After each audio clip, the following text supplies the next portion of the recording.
Bismillahirrahmanirrahim. Assalamualaikum warahmatullahi wabarakatuh. Waalaikumsalam. Alhamdulillahilladzi 'allamal insan ma lam ya'lam. Asyhadu an la ilaha illallah wahdahu la syarikalah wa asyhadu anna Muhammadan abduhu wa rasuluh la nabiyya ba'dah.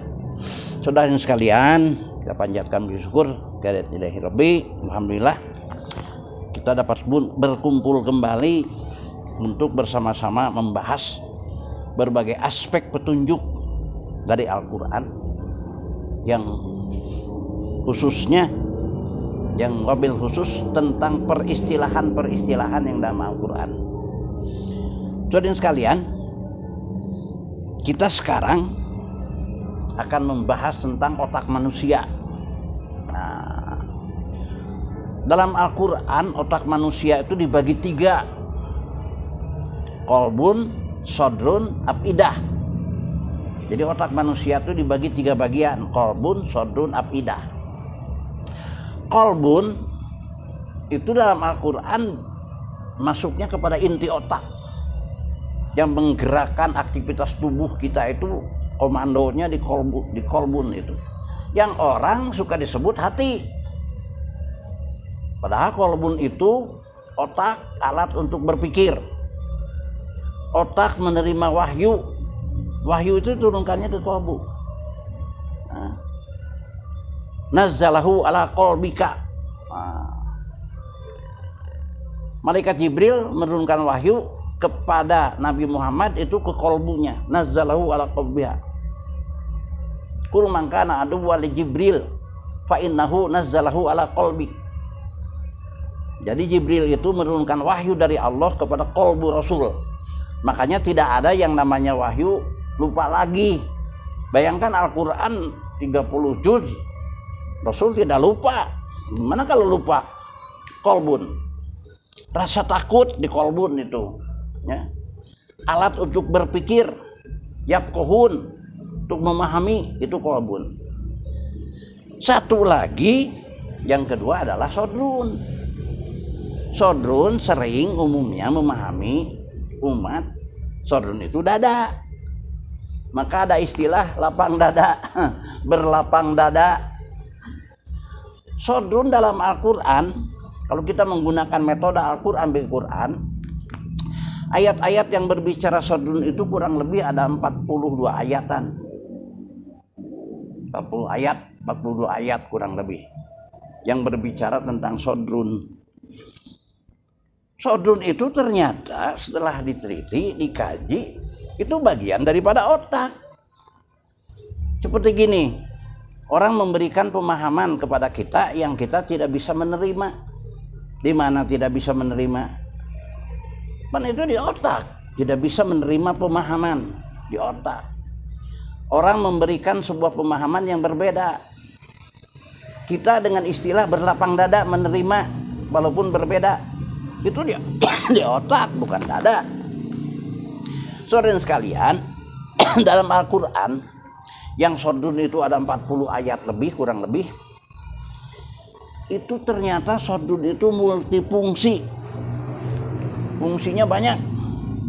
Pertama, otak bagian sodrun itu merupakan alat perekam untuk amal perbuatan manusia. Jadi amal perbuatan baik, buruk itu direkam di dalam sodrun. Jadi Allah menciptakan sodrun sebagai perekam ya, daripada amal baik atau buruk manusia. Sehingga di surat Al-Isra menyatakan nanti hari kiamat, Iqra kitabaka kafa binafsika al-yauma 'alaika hasiba. Baca catatanmu, rekamanmu ya. Pada hari itu engkau akan menentukan dirimu sendiri selamat atau tidak. Al-yauma hasiba.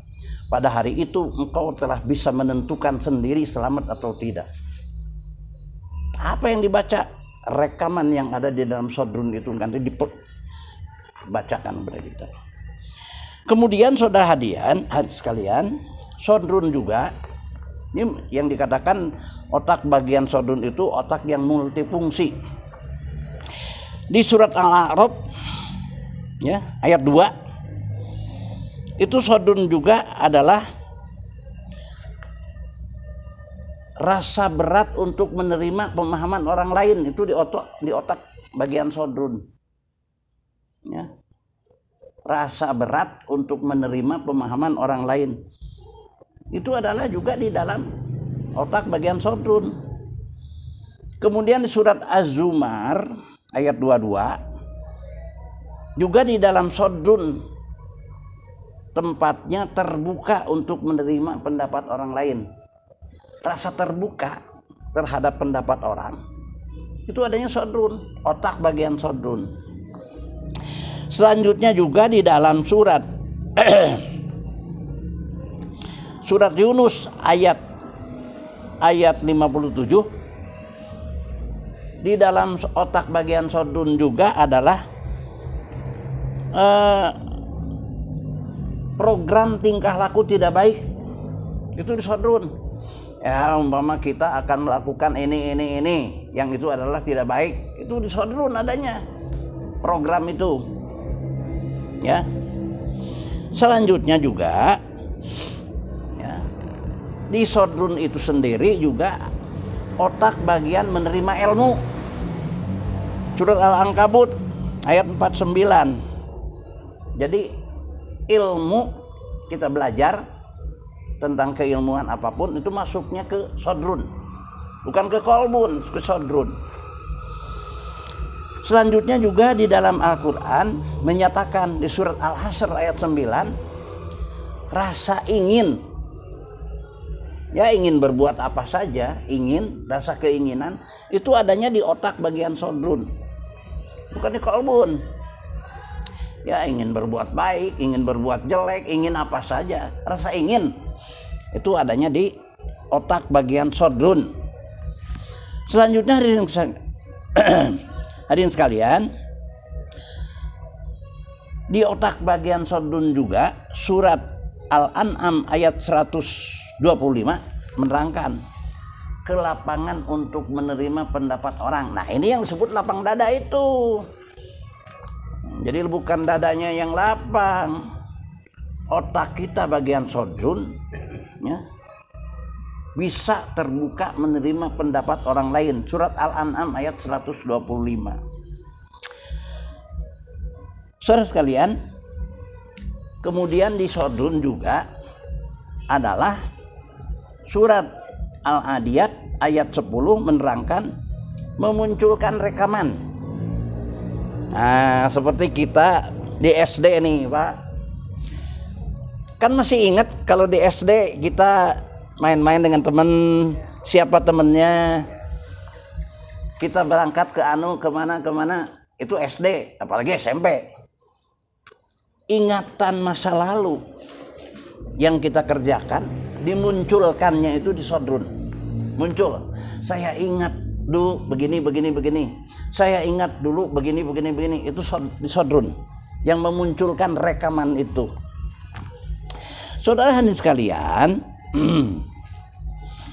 juga di surat Asy-Syu'ara ayat 13 di sodrun juga ada rasa segan.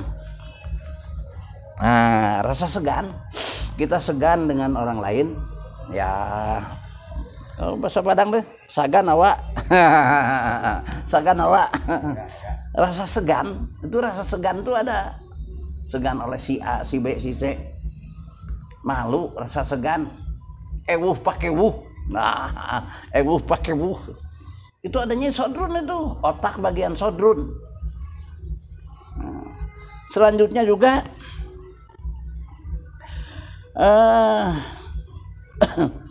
di dalam surat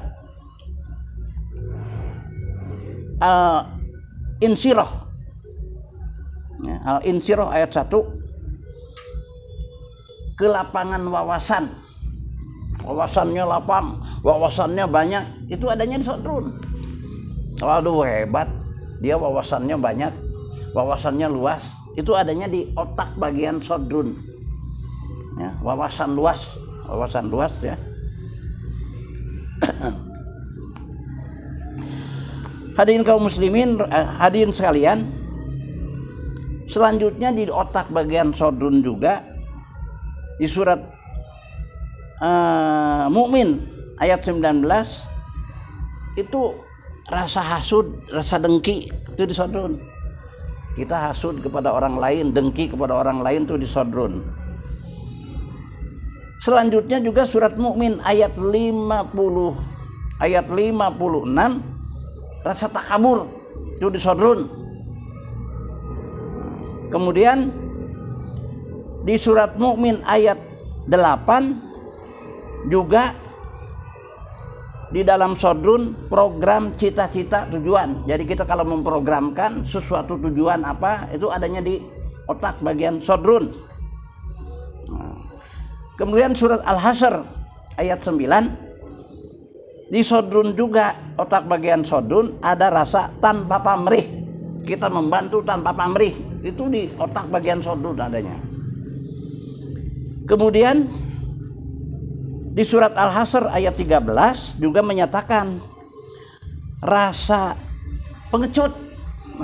Pengecut. Rasa pengecut itu adanya di otak bagian sodrun. Rasa pengecut, takut pengecut gitulah. Takutnya bentuk pengecut.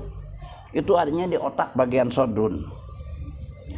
Hadirin saudara sekalian, di surat Al-Isra ayat 51 juga ada di otak bagian sodrun analisa, ya. Analisa, kita menganalisa. Kemudian juga rasa logis. Oh, kalau begitu logis lah. Pemahamannya seperti itu. Analisa, logis itu juga ada di otak bagian sodrun. Jadi saudara-saudara sekalian, sodrun itu bukan dada yang sering dipahami oleh umum sebagai dada. Tapi sodrun itu bagian daripada otak manusia yang Allah ciptakan dengan multifungsi. Ya tadi itu fungsi utamanya untuk merekam segala amal perbuatan manusia, baik jelek maupun baik. Dan nanti rekamannya akan disuruh dibaca pada hari kiamat kepada kita. Ikra kitabaka kafa bi nafsika al-yawma 'alaika hasiba. Nah, saudara sekalian, jadi ternyata sodrun adalah bagian otak yang multifungsi. Nah, nanti ada lagi kolbun, sodrun, afidah. Kalau afidah itu otak yang cenderung mendorong kepada kebaikan. Itu nanti khusus bahas lagi karena ayatnya banyak.